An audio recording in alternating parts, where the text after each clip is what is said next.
میری زبین عقیدت سلام کہتی ہے، قبول ہو تو محبت سلام کہتی ہے۔ تو دوستو، ہم آج کے دن لے کر کے آئے ہیں آپ کے لیے، جی ہاں، نور قرآن، اور جمعہ کا دن ہے، اور جمعہ کے دن یہ شائع ہوا کرتا ہے اخبار مشرق میں از ڈاکٹر مولانا صبا اسماعیل ندوی علیگ، اور عنوان ہے سب کچھ اللہ ہی کا ہے۔ اللہ ہی کا ہے جو کچھ آسمانوں میں ہے اور جو کچھ زمین میں ہے، اور اگر تم ظاہر کرو اس کو جو تمہارے دلوں میں ہے یا اس سے چھپاؤ، اللہ بہرحال تم سے ان کا حساب لے گا، پھر وہ جس کو چاہے گا بخش دے گا اور جس کو چاہے گا عذاب دے گا، اور اللہ ہر چیز پر قدرت رکھنے والا ہے۔ 284 رسول ایمان لائے ہیں اس پر جو ان کی طرف نازل کیا گیا ہے ان کے رب کی طرف سے، اور مومنین بھی یہ سب ایمان لائے ہیں اللہ پر اور اس کے فرشتوں پر اور اس کی کتابوں پر اور اس کے رسولوں پر۔ ہم اس کے رسولوں میں سے کسی کے درمیان فرق نہیں کرتے۔ اور انہوں نے کہا کہ ہم نے سنا اور ہم نے اطاعت کی، ہم تیری مغفرت کے طلبگار ہیں اے ہمارے رب، اور تیری ہی طرف لوٹ کر جانا ہے۔ 285 اللہ کسی نفس کو تکلیف نہیں دیتا مگر اس کی وسعت کے مطابق۔ اس کو وہی ملے گا جو اس نے کمایا ہے، اور اس پر وہی پڑے گا جو اس نے کیا ہے۔ اے ہمارے رب، ہمارا مواخذہ نہ کرنا اگر ہم بھول جائیں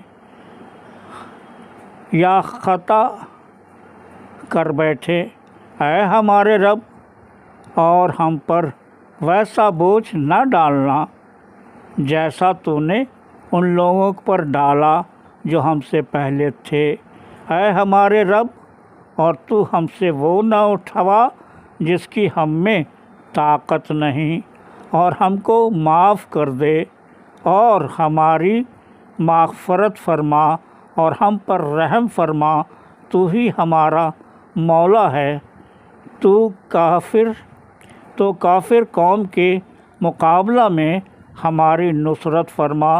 286 سورہ بقرہ، رکوع 40، آیت 284 سے 286، پارہ 3۔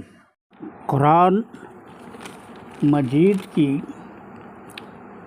طویل ترین سورت سورہ بقرہ اس رکوع کے ساتھ مکمل ہوتی ہے۔ یہاں سورہ کے خاتمہ پر ایک مرتبہ پھر سے پورے شد و مد کے ساتھ یہ بات دہرائی گئی ہے کہ اس کائنات میں جو کچھ بھی ہے سب اللہ کا ہے، وہی اس دنیا کا خالق و مالک بھی ہے، اور پوری دنیا میں حکومت بادشاہت بھی صرف اس کی ہے۔ وہ صرف تمہارے ظاہری اعمال پر نظر نہیں رکھتا بلکہ تمہارے دلوں میں چھپے ہوئے جذبات اور احساسات سے بھی اچھی طرح واقف ہے۔ تم اگر اپنے دل میں کفر و نفاق چھپا کر دنیا کو دھوکہ دینے کی کوشش کرو گے تو بھی اس کو